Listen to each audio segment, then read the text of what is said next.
WWE recently made a bunch of surprise releases, and in this episode, I'm just going to give a bit of reaction to those releases and what the future may have in store for them. So without further ado, let's kick off. First of all, Braun Strowman. We've met this guy before. He's an absolutely lovely guy. Second time now he's been released, former world champion.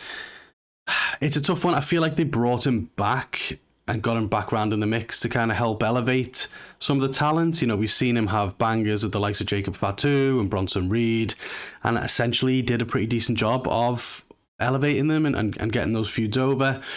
It is a shame in a sense, because for me, we don't really have the big man in WWE anymore. We used to have the likes of Andre and Undertaker and Kane and Big Show and just that big man role in WWE, and we just don't seem to have that at the moment. I mean, with Braun going now, essentially we've got Omos, and he's not exactly around, is he? So, yeah, that's a bit of a shame. I did see something today around there potentially being some sort of like handshake agreement with WWE and Braun, that down the line they may want to bring him back just for a handful of appearances, if essentially they see an opportunity to use him in a way that will help get someone over or that kind of thing, which apparently he is open to. So yeah, it's a bit of a strange one, but I guess they've got nothing for him right now, and so it didn't really make sense to keep him under contract if they're not planning on using him anytime soon. And I imagine he's making a pretty penny as well, or he was anyway, former world champion and all. So yeah, obviously last time this happened, he went on to do Control Your Narrative, but I'm honestly not sure where we go from here now. It wouldn't surprise me to see him rock up in, TNA or somewhere like that. WWE at the minute seems to have the best of both worlds when it comes to that relationship. They can release someone and then still go on to book them anyway. But yeah, so I don't want to say it wasn't exactly a massive surprise, but yeah, tough one. But I think he'll either come back to WWE down the line, or we may see him rock up in somewhere like TNA in the short term. The next one to talk about, Shayna Baszler. They could have had something so good with Shayna. When Heyman was writing the show, he made her look like a monster at Elimination Chamber, didn't he? Then they had the weird thing with her biting Becky Lynch on the neck, and then it all sort of fizzled out a little bit. It's just a shame. I think she's one of the, what could have been for the women division. We saw Sonya Deville get released recently.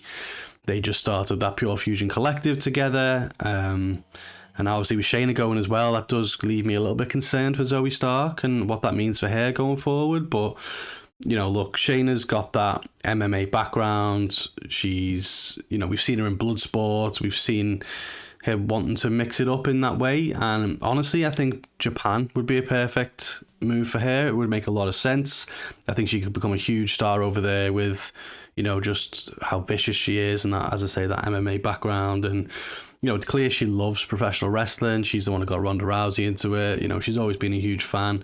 And, I think Japan, she'd absolutely smash it over there. So hopefully that's where she goes. But yeah, I think a tough one, because since the almost, she was on the cusp of getting over, wasn't she? And since then, she's just been floundering around. So yeah, I hope she gets to go to Japan and become a much bigger star. The next one, Dakota Kai. This one probably upset me the most. It never seemed to click for Dakota, and it's such a massive shame. Obviously, she's struck with the injury bug quite a bit during her time in WWE, and as sad as it is, maybe they just didn't have the faith in her that she was going to stay injury free, and that they'd be able to use her for long periods of time. So obviously they don't want to be pushing talent and then them having to backtrack and pivot if they can help it. So yeah, I think with Io winning the women's title as well, and no one really knows what that means for Damage Control, and where's Kyrie at the minute as well. I guess Damage Control is over, I'm not sure, but I don't know. WWE clearly just felt like they didn't really have much for her, which is a shame. But look, she's absolutely wonderful. I firmly expect her to succeed elsewhere. I could see her in AEW. I could totally see a run there for her. You know, she has previously in the past tagged up with Ruby Soho. Maybe, you know, we get to revisit that when Ruby comes back off maternity leave.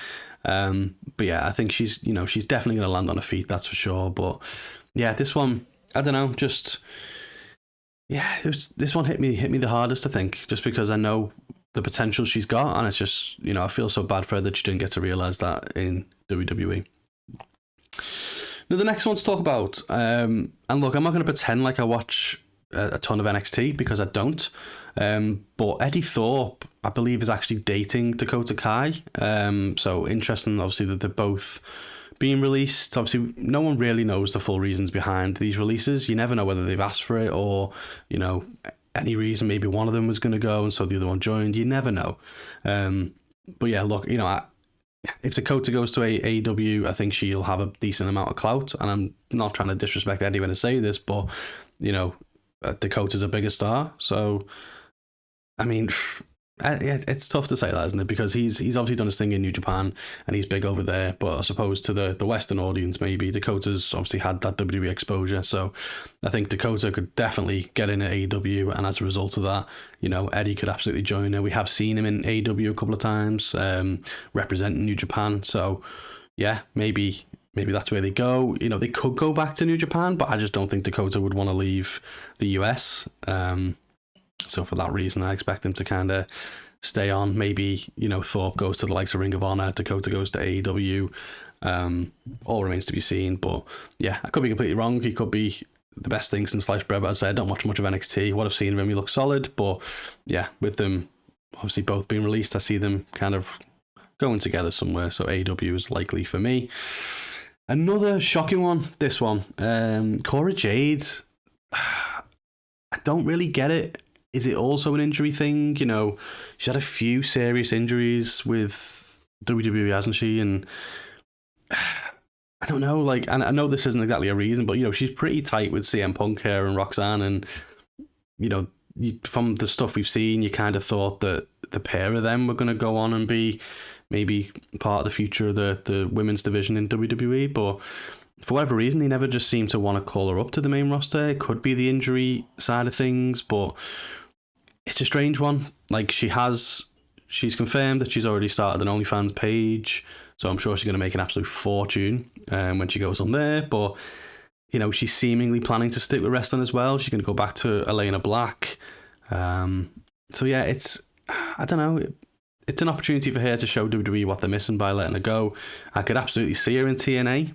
Maybe AEW would pick her up, but I don't know. There was a bit of beef, wasn't there, in the past with Sky Blue and that kind of thing. So TNA for me seems like the most likely destination, unless she wants to try a hand on the indies. But at the end of the day, she's got a great look. She's no slouch in the ring by all accounts, but she may just go down the Mandy Rose route, let's be honest. If she goes to OnlyFans, makes absolute bank on there, then she'd be like, well, I could be doing this and not kind of get myself injured every 2 minutes as well. So if she sticks with wrestling, I think she'll be absolutely fine. She'll land on her feet. And yeah, maybe TNA is where I would put my money, where she ends up at the moment. But yeah, it's going to be interesting to say the least. Next to talk about, and this one upset me a bit as well, Gigi Dolin, the former Priscilla Kelly. I just think she's got such a uniqueness to her. She's got a fantastic look. She's got this aura about her, you know, character work. You know, she's got it all. So I think this is a big loss for WWE. Again, we don't know the reason why. There was stuff floating around, wasn't there, around like how much dedication and effort the likes of her and Cora were putting in and stuff like that, which they've obviously, you know, said that's a load of bullshit, because clearly they, you know, are putting in all the effort. So an absolutely weird one. She's obviously got a relationship with TNA. She's wrestled for them a couple of times with, obviously, under the WWE umbrella. But before she got signed to WWE, she was in AEW a bit. Obviously, she's the former fiance, I believe, of Darby Allin.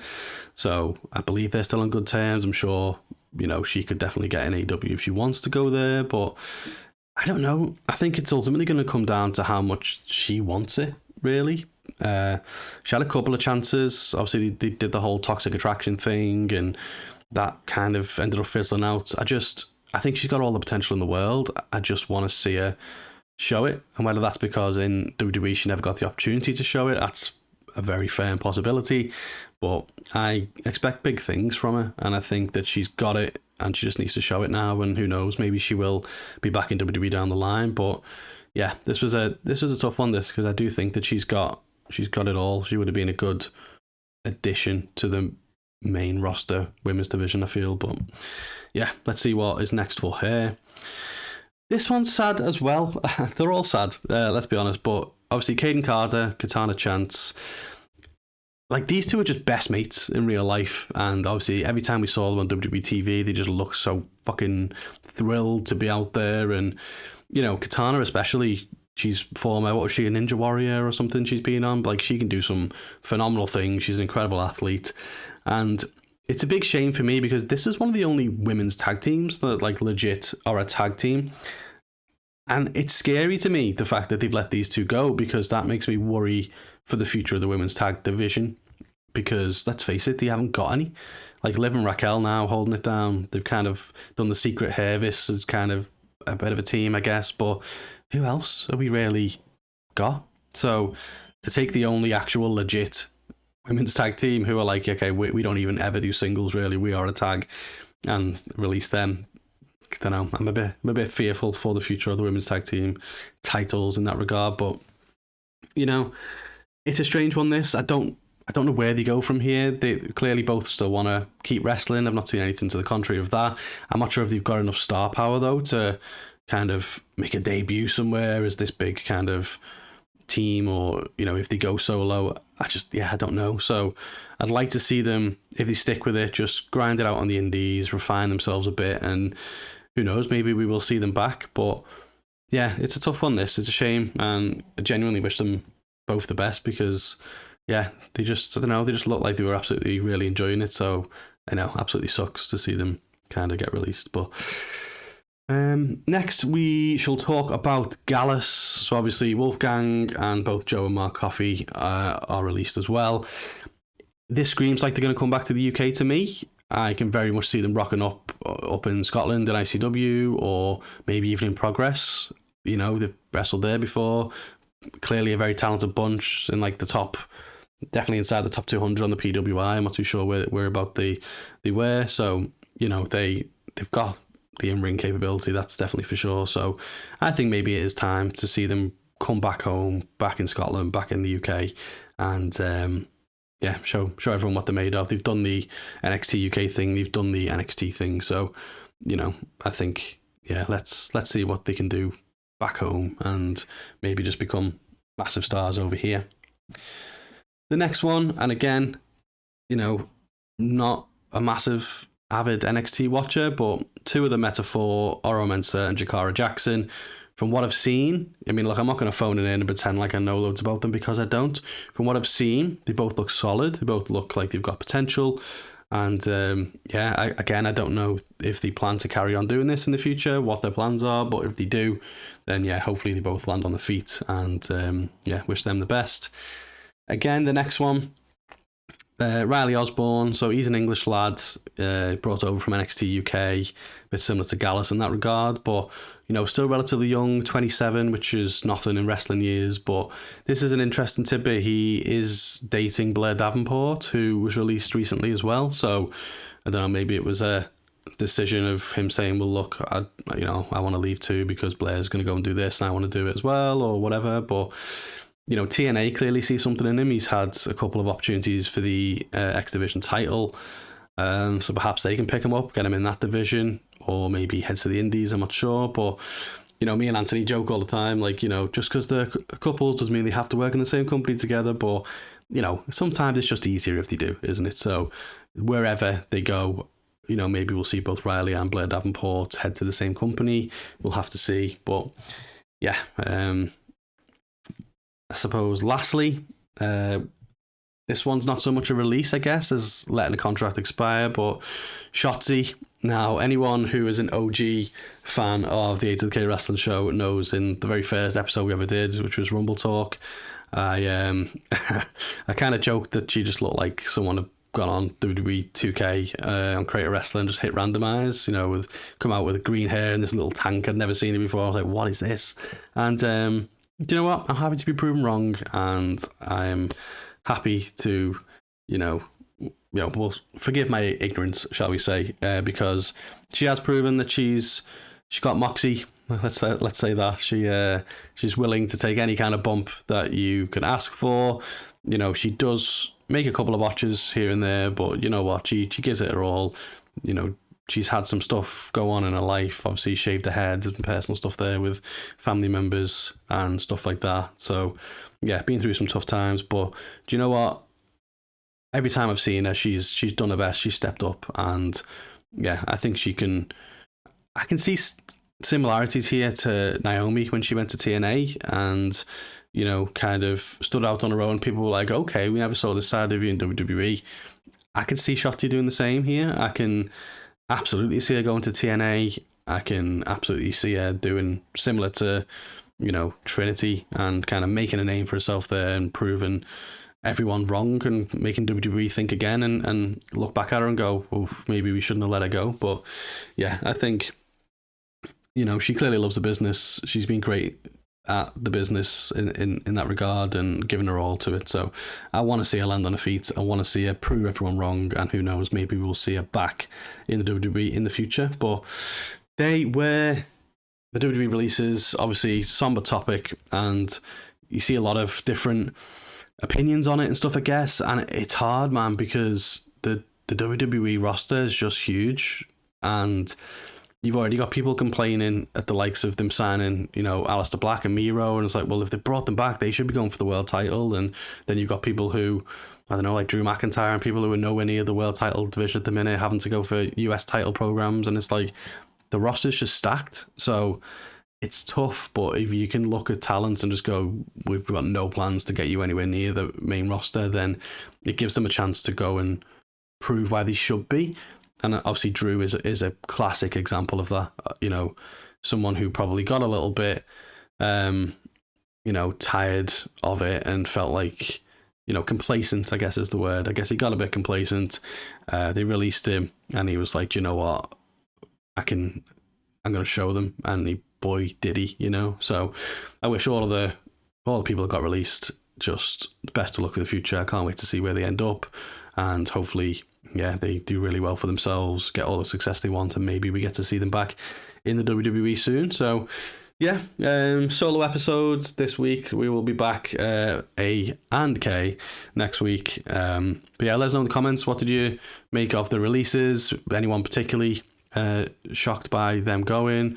Where do you see them ending up? Let us know in the comments. If you're listening to this, then big thank you. Hit 5 stars on whatever podcast platform you are listening to us on. And yeah, we will catch you on the next one.